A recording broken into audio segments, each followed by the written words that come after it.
Hello guys, ito na po yung update natin sa Wisdom Open Store. Tingnan natin kung pumasok na ba yung withdraw natin kahapon.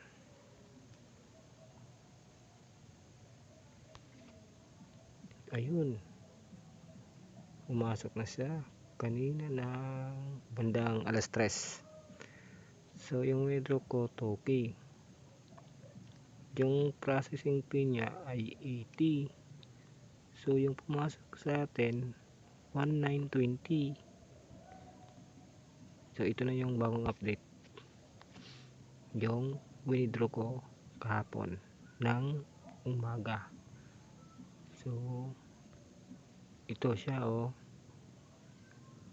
alas 3 ng hapon pumasok yung 1920. So sa ngayon legit pa to, pero di ko lang alam kung hanggang kailan, kasi biruin mo, kapag bumili ka lang tulad ito, bumili ka ng 2-1 sa loob ng 80 days may 7,392 ka. Sino kaya ang kumpanya ang papayag nito? Yung 2-1 mo gagawing 7-3, so ibig sabihin tumubo ka ng 5 plus. Hindi ko lang alam kung ito ay kapag mag-recharge ka,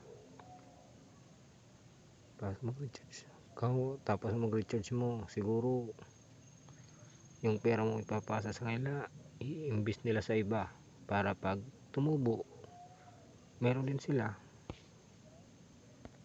Kasi sa akin ito lang may device ko,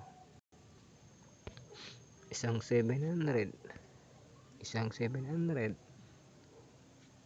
2-1, pangalawang 2-1, pangatlong 2-1, tatlo, ito pan-apat, yun lang. Tapos ito yung record ko kanina, nag-claim ako ng 92 plus 30 plus 2, yun lang yung kaya ako 1282. So ito na yung update ko see you.